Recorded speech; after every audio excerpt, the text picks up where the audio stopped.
Shalom Bapak Ibu semuanya. Selamat malam. Apakah Anda merasa diberkati Tuhan?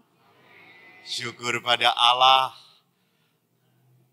Hari ini kita berbicara tentang sacrifice, pengorbanan. Jadi malam hari ini kalau kita berbicara tentang sacrifice, pengorbanan. Saya pikir tema ini adalah tema yang wajar sih, setiap hari orang menghadapi dan orang melakukan. Jadi Bapak Ibu yang terkasih, kita mengerti kalau saya mau mendapatkan sesuatu, saya harus melakukan dengan cara apapun. Jadi pengorbanan itu hal yang lumrah. Seorang anak biasa main game sampai jereng matanya. Sampai jempolnya kapalan. Sampai jarinya semuanya jempol. Tapi pada saat mau ujian, dia berhenti dulu main game. Kenapa? Karena dia tahu saya harus lulus. Saya harus mendapatkan nilai yang baik. Maka saya tinggalkan. Maka kalau kita berbicara tentang pengorbanan, kita punya prinsip you pay, you will get. Saya bayar, saya dapat. I do nothing, so you will not get something. Saya pun sama, tinggal di paroki yang baru. Senyum-senyum dengan ibu-ibu, ya Allah. Kulkas penuh, saudara-saudara. You see, you pay, you get. Saya senyum dengan bapak-bapak, ya Tuhanku dah Allah. Dah ada efek apapun.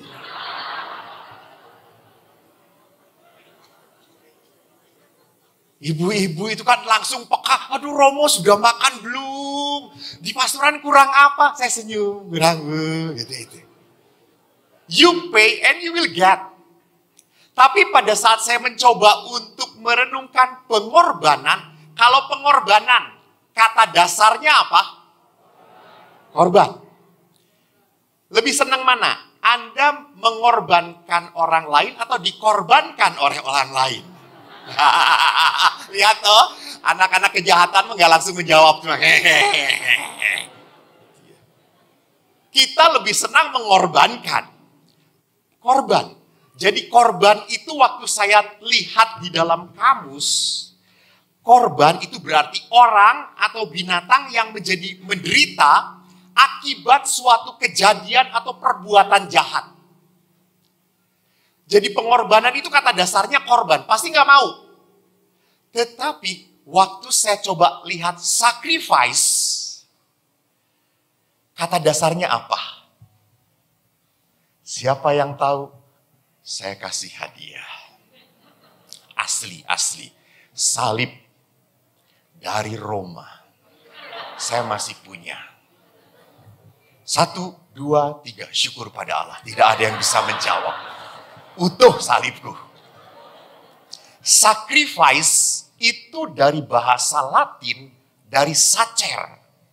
Sacer itu artinya kudus. Nah ini keren. Sacrifice kalau dalam bahasa Inggris akarnya kudus. Sedangkan pengorbanan dalam bahasa Indonesia akar katanya korban. Hal yang membuat menderita. Maka saya harus lihat kembali kepada kata asli dong, sacrifice. Jadi rupanya pengorbanan ini membawa kekudusan. Dilakukan oleh siapa itu? Siapa? Anda semua sudah mengerti. Kita selesai KRK-nya. Rampung toh ya, ngerti kabeh kok. Maka sekarang kalau kita berbicara tentang pengorbanan, kita harus sadar bahwa di dalam pengorbanan itu berarti apa? Berarti kita harus lihat apa yang terjadi dengan Perjanjian Lama. Pengorbanan mana yang paling dahsyat di dalam sejarah keselamatan? Pengorbanan siapa yang terjadi paling dahsyat selain Yesus? Ya, selain Yesus. Jangan ngomong salib lagi nih. Selain Yesus. Pengorbanan mana yang paling dahsyat di dalam sejarah keselamatan iman? Anda tahu pengorbanan yang paling dahsyat? Betul, Abraham. Anda pernah mendengar kisahnya? Abraham kisahnya begini, saya bacakan. Setelah semuanya itu Allah mencobai Abraham. Ia berfirman kepada Abraham, Abraham, sautnya, ya Tuhan, firman-Nya, ambillah anakmu yang tunggal itu yang engkau kasihi, yaitu Ishak. Pergilah ke tanah Moria dan persembahkanlah dia di sana sebagai korban bakaran pada salah satu gunung yang akan kukatakan kepadamu. Keesokan harinya, pagi-pagi, bangunlah Abraham, ia memasang pelana keledainya, memanggil 2 orang bujangnya beserta Ishak anaknya. Ia membelah kayu untuk korban bakaran, lalu berangkat. Ia dan pergi ke tempat yang dikatakan Allah kepadanya. Ketika pada hari ketiga Abraham melayangkan pandangan, kelihatan kepadanya tempat itu dari jauh. Kata Abraham kepada bujangnya, tinggallah kamu di sini dengan keledai ini. Aku beserta anakku akan pergi ke sana. Kami akan sembahyang. Sesudah itu kami kembali kepadamu. Lalu Abraham mengambil kayu untuk korban bakaran dan memikulnya ke atas bahu Ishak anaknya. Sedang di tangannya dibawanya api dan pisau. Demikian keduanya berjalan bersama-sama. Lalu berkatalah Ishak kepada Abraham ayahnya, Bapa, sahut Abraham, ya anakku, di sini sudah ada api dan kayu. Tetapi di manakah anak domba untuk korban bakaran? Sahut Abraham, Allah yang akan menyediakan anak domba untuk korban bakaran baginya anakku. Demikianlah keduanya berjalan bersama-sama. Dan akhirnya sampailah mereka ke tempat yang dikatakan Allah. Lalu Abraham mendirikan mezbah di situ. Disusunlah kayu, diikatnya Ishak anaknya itu, diletakkan di mezbah itu di atas kayu api. Sesudah itu Abraham mengulurkan tangannya lalu mengambil pisau untuk menyembelih anaknya. Namun berserulah malaikat Tuhan dari langit, Abraham, sautnya, ya Tuhan, jangan bunuh anak itu. Jangan kau apa-apakan dia, sebab telah ku ketahui sekarang bahwa engkau takut akan Allah. Lihat Bapak Ibu, inilah tindakan pengorbanan yang besar sekali dari seorang sosok bapak beriman. Dia dijanjikan anak, baru punya satu, suruh dikorbankan. Waktu ke Gunung Moria, Abraham sudah tahu nggak bahwa dia harus mempersembahkan Ishak? Sudah tahu atau belum? Sudah diberitahu bahwa Ishak kau harus persembahkan. Dan Abraham lakukan. Lihat, sacrifice berhubungan dengan kekudusan di sini. Mengapa Abraham menjadi kudus? Karena dia mengikuti kehendak Allah. Jadi kekudusan ini muncul pada saat orang mempunyai relasi dengan Sang Allah, Sang Ilahi. Halo, bukan hanya manusia yang kayak gitu. Allah pun demikian. Allah lebih dahsyat, dituliskan dalam Injil Yohanes. Dituliskannya begini, dikatakan apa? Yohanes bab 3 ayat 16. Karena begitu besar kasih Allah akan dunia ini, sehingga ia telah mengaruniakan anaknya yang tunggal, supaya setiap orang yang percaya kepadanya tidak binasa, melainkan beroleh hidup yang kekal. Ini tindakan Allah. Jadi Allah itu tahu manusia itu kelak upah dosa adalah maut, mati. Tetapi Allah tidak tega. Allah ingin manusia itu bersatu lagi dengan penciptanya di surga. Maka dia utus anaknya untuk menebus. Manusia sudah direnggut oleh dosa dan dimiliki oleh roh jahat. Dan Allah menebus lagi sehingga ini kembali menjadi anak Tuhan. Lihat, ini karya Allah. Di dalam kerangka apa? Penebusan.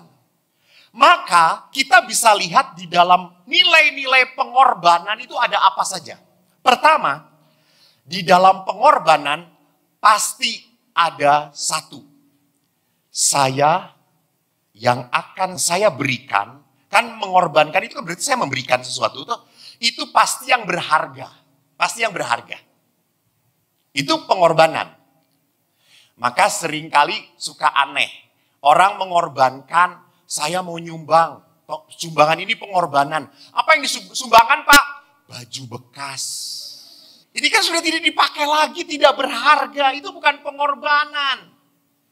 Jadi pengorbanan itu adalah sesuatu yang paling berharga. Dan saya lakukan itu, kenapa yang paling berharga ini saya berikan? Karena saya ingin mendapatkan sesuatu yang lebih berharga, lebih mulia. Maka di dalam kitab Kejadian bagus sekali Tuhan berkata apa? Seorang laki-laki akan meninggalkan ayah dan ibunya dan ia bersatu dengan, ya udahlah, istrinya. Dan akhirnya mereka menjadi satu. Lihat, keluarga itu berharga, berharga sekali. Di tempat keluarga adalah cinta pertama yang kita dapatkan. Tetapi relasi dengan keluarga saya tinggalkan untuk membangun sebuah keluarga yang lebih berharga. Lihat.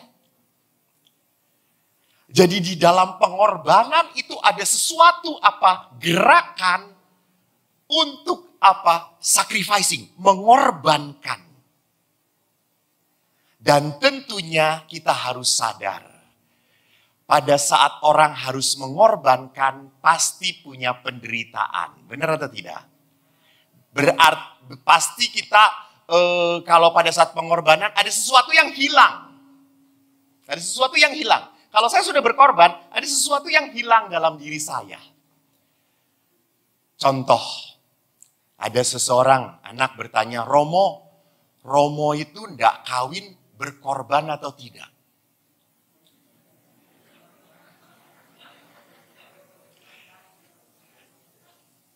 Saya ditanya serius sama anak-anak. Romo tuh kalau enggak kawin itu apakah itu sebuah pengorbanan atau tidak?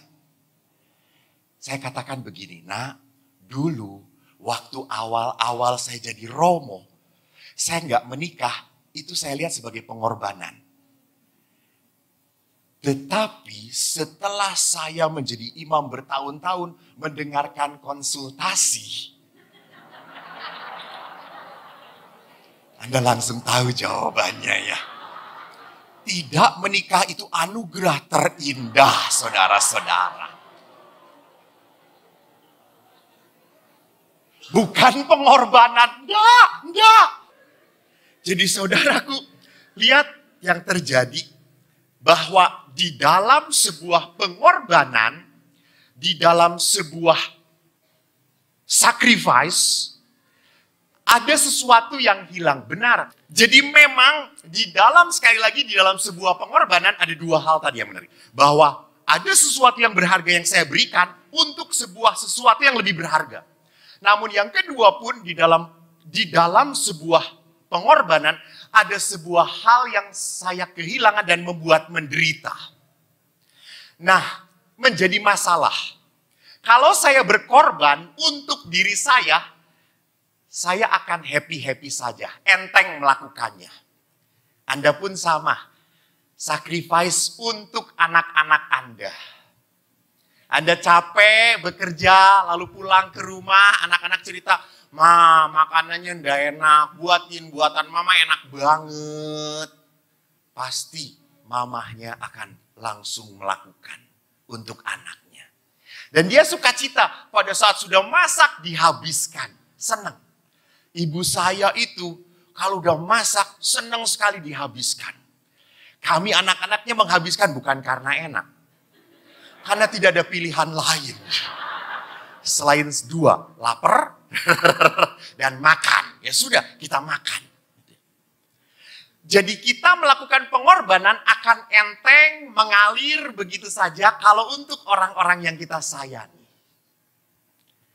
And a big question is, kalau saya berkorban untuk orang yang pernah mengkhianati saya, pernah menyakiti saya, dan orang itu adalah orang yang saya sayangi.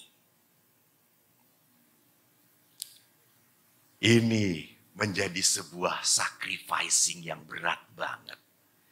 Apalagi orang itu sudah tidak berharga lagi. Tak pateni wae.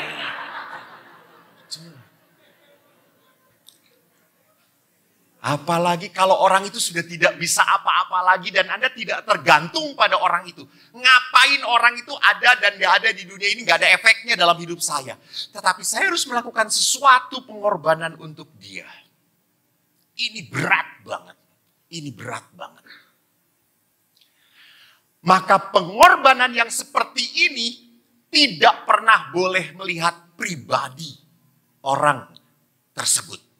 Apakah dia layak supaya saya melakukan pengorbanan atau tidak? Kalau melihat layak atau tidak layak, orang yang sudah menyakiti saya, lalu saya berkorban untuk dia, layak atau tidak? Layak atau tidak? Anda manusiawi. Betul. Tidak layak. Anda punya seorang suami, begitu sudah sangat disayangi. Ada main dengan wanita lain. Dia pulang, saya harus membuatkan kopi untuk dia. Layakkah? Saya nggak nanya ibu langsung enggak. Tenang saja Bu, jangan emosi, tenang. Ibu jadi melihat kepada saya seperti saya pengkhianatnya gitu ya. Langsung kita mengatakan, tidak. Kalau bisa saya akan membalasnya. Betul atau tidak? Anda harus banyak bertobat.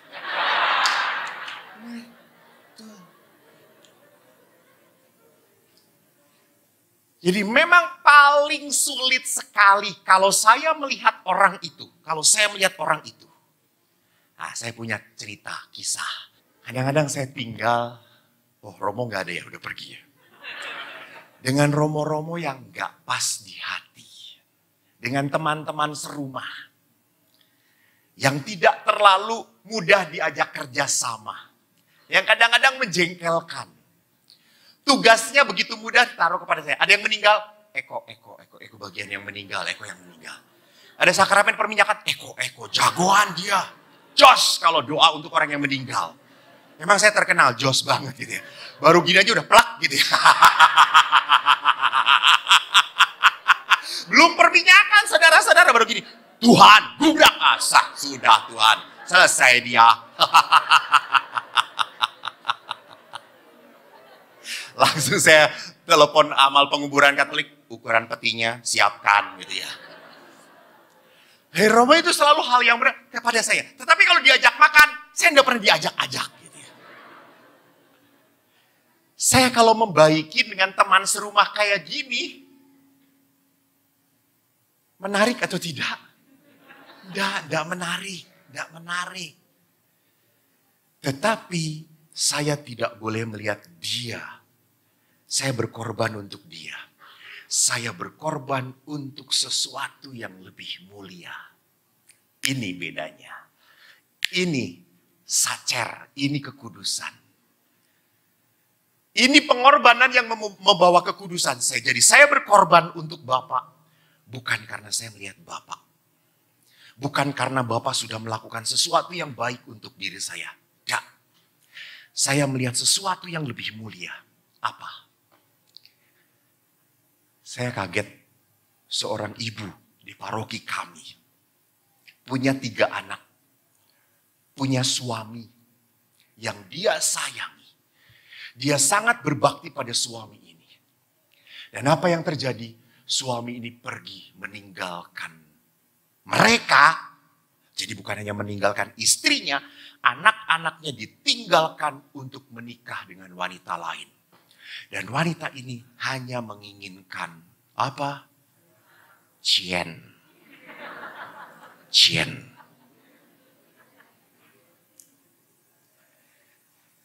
Dan yang hebatnya si perempuan ini, dia kerja keras. Dia besarkan anak-anaknya. Dia pernah cerita beberapa kali dengan saya. Saya tanya, ibu punya kemarahan? Marah saya pastor, jengkel. Tetapi dia tetap suami saya pastor. Terus kalau dia datang, lalu dia berkata, akan kembali lagi. Ibu terima atau tidak? Apa jawaban ibu itu? Dia narik nafas. Semoga.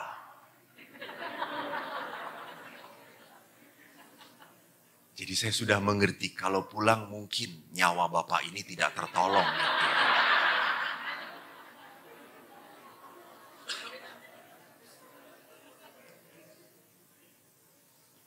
Dan apa yang terjadi? Betul saudara-saudara. Ibu ini konsultasi dengan saya kurang lebih bulan Februari. Juni kembali lagi. Dan sudah piansui. Habis. Dia sudah lumpuh, tidak bisa apa-apa. Dan dia datang. Dan yang hebatnya apa? Istrinya merawat. Merawat. Saya berkata, edan bu, edan, edan. Hanya orang gila yang bisa seperti ini, betul atau tidak? Dan pasti orang yang seperti ini pengikut orang gila. Hei, hei, hei, Yesus pernah disebut gila. Jangan lupa, jangan lupa. Karena Yesus selalu lawan arus. Orang yang tidak layak diterima, dia terima kembali. Dan sampai akhirnya tak lama kemudian memang suaminya meninggal. Saya pernah mendekati. Mbok racun yo. Mboten Romo, mboten. Ah ngapusi gue sitik-sitik mbok kei. Kaporit gitu ya. Mboten Romo. Dan setelah meninggal apa yang terjadi? Ibu ini yang memandikan dia. Ibu ini yang membereskan segala-galanya ke pemakaman. Sampai dia mengatakan kepada anak-anaknya, nak ini papamu, nak ini papamu. Kamu harus sayang pada papa. Ini lihat. Bukan hal yang mudah. Lalu saya tanya ibu ini setelah penguburan. Bu, ibu mengorbankan perasaan ibu, mengorbankan emosi ibu, mengorbankan kemarahan ibu. Kenapa ibu lakukan menerima dia? Apa jawaban itu? Ibu itu, Romo, jujur saya tidak butuh dia. Anak-anak butuh dia. Wow. Saya sudah tidak butuh dia sebetulnya. Tapi anak-anak masih butuh bapaknya. Itu yang pertama. Yang kedua, Romo, saya sudah janji kepada Tuhan. Saya akan mengabdikan diri dalam untung dan malang, sehat dan sakit. Dan di waktu suami saya benar dan error. Loh benar loh Bu, benar loh. Itu nanti ada tambahan janji perkawinan. Karena sekarang banyak suami yang dan istri lebih enaknya menghina kaum laki-laki.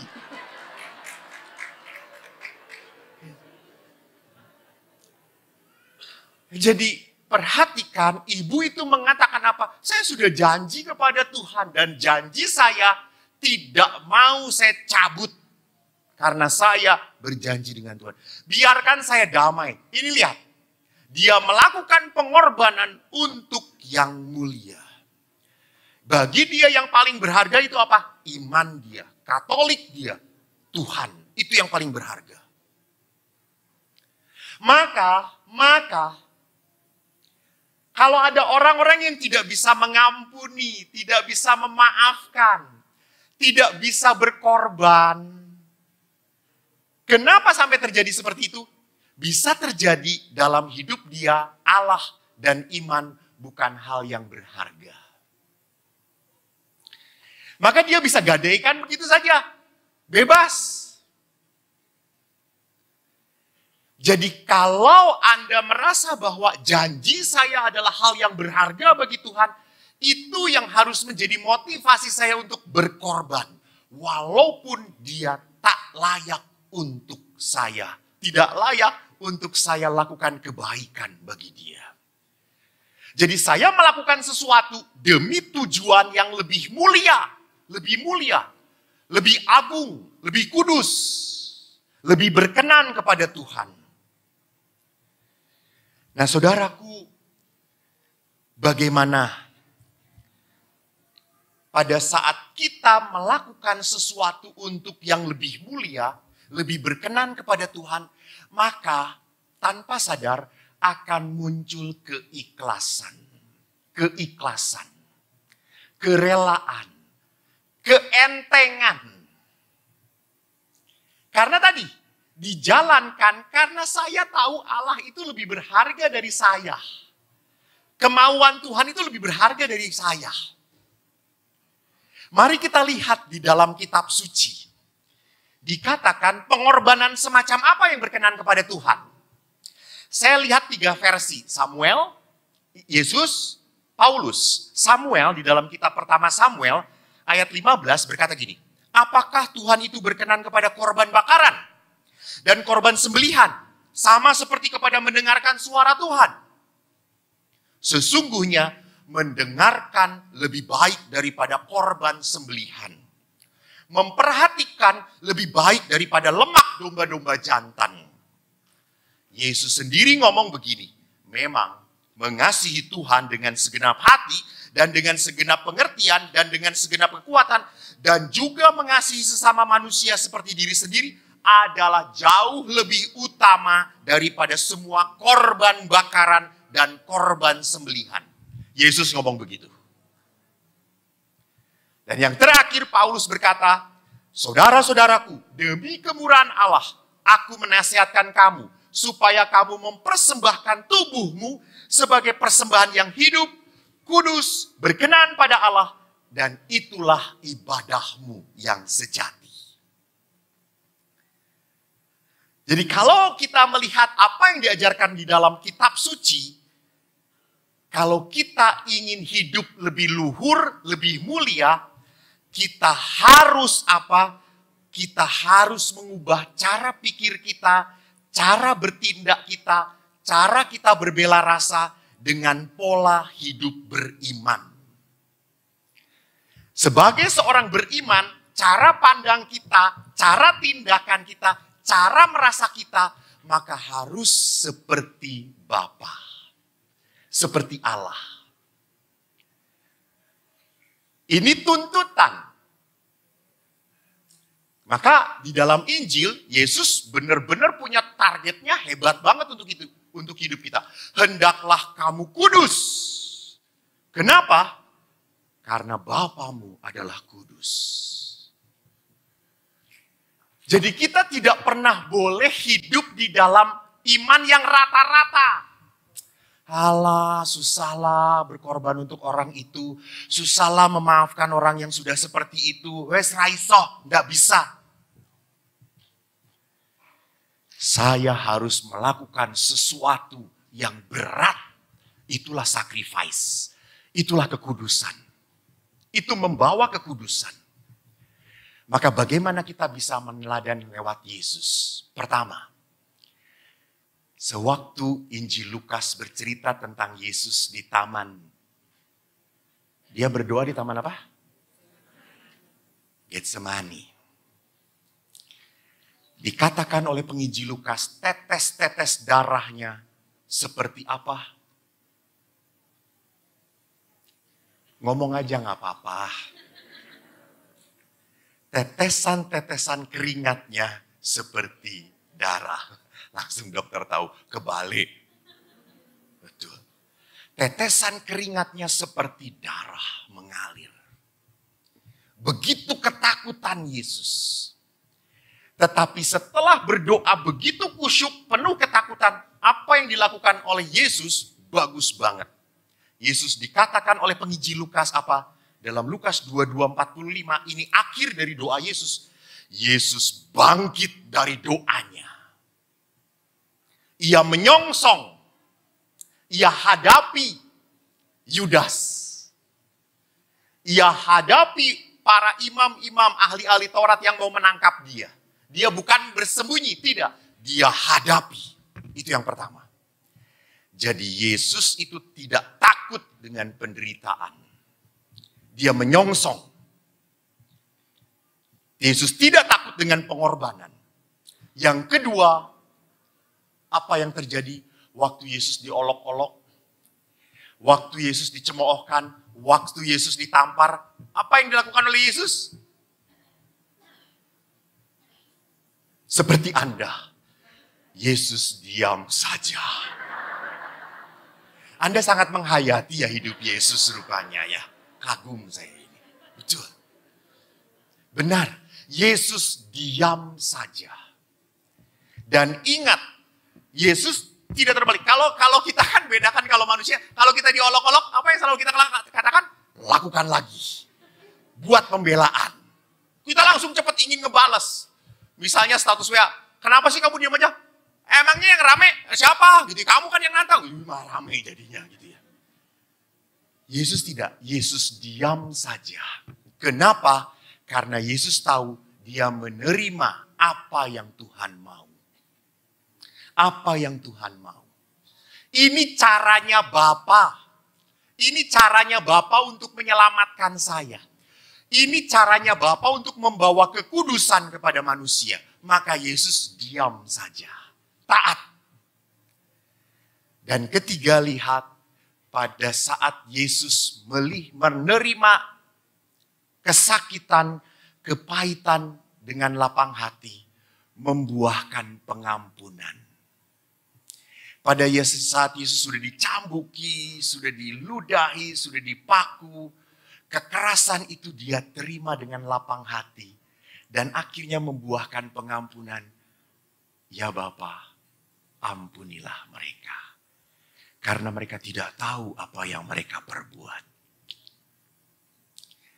Dan yang terakhir, apa yang dilakukan oleh Yesus membuat sebuah kesaksian. Di dalam Injil Markus, perwira berkata, dia benar-benar anak Tuhan. Bahkan di dalam Injil Lukas, pria yang disalib bersama Yesus langsung sadar, kami ini berdosa. Yesus, kalau engkau nanti ke surga, bawa aku ke sana. Maka Yesus pada hari ini juga engkau akan berada di dalam kerajaan surga. Jadi saudaraku, bagaimana supaya kita menderita, menghadapi penderitaan, pengorbanan dengan penuh sukacita? Pertama, hidup itu bukan karena nasib, bukan. Oh, nasib saya dilahirkan seperti ini. Oh, nasib saya memang pastor sebagai orang yang selalu disalahkan. Oh, nasib saya selalu aja jelek terus. Saya itu selalu ketimpal mara bahaya terus. Itu sudah nasib. Tidak ada. Manusia hidup bukan karena nasib. Manusia hidup karena apa? Berani punya iman, percaya. Yang kedua, begitu banyak dalam kehidupan hal-hal yang tidak seperti yang kita kehendaki. Namun kalau itu terjadi, jangan banyak omong. Jangan banyak tanya pada Tuhan. Jangan cerewet. Nanti Tuhan berkata, bawel lu. Tolong, di saat Anda menderita, seperti Bunda Maria pula, dia masukkan ke dalam hati, menerima. Karena pada saat penderitaan itu diterima, Anda akan mendapatkan apa? Anda akan mendapatkan rahmat untuk bisa berdamai dengan Tuhan. Maka Bapak Ibu yang terkasih, malam ini adalah malam yang penuh rahmat. Saya akan menghadirkan sakramen Maha Kudus di tengah-tengah Anda. Mungkin selama perjalanan hidup Anda ingat ada pribadi-pribadi yang begitu menyakitkan. Ada sesuatu yang membuat Anda sakit, jengkel, kecewa. Atau ada penyakit yang Anda sudah mohon kepada Tuhan, Tuhan tolong sembuhkan. Dan belum pernah disembuhkan Tuhan. Malam hari ini katakan kembali kepada Tuhan. Pandanglah sakramen Maha Kudus dengan penuh cinta. Jangan pandang sakramen Maha Kudus dengan penuh kemarahan. Kenapa? Karena Allah pun menatap Anda dengan penuh cinta. Hadirlah seperti seorang janda yang berkata, kalau aku jamah jubahnya, aku akan sembuh. Maka kalau aku katakan dalam hati, aku tatap sakramen Maha Kudus, maka penderitaanku pun akan Tuhan cabut dari hatiku.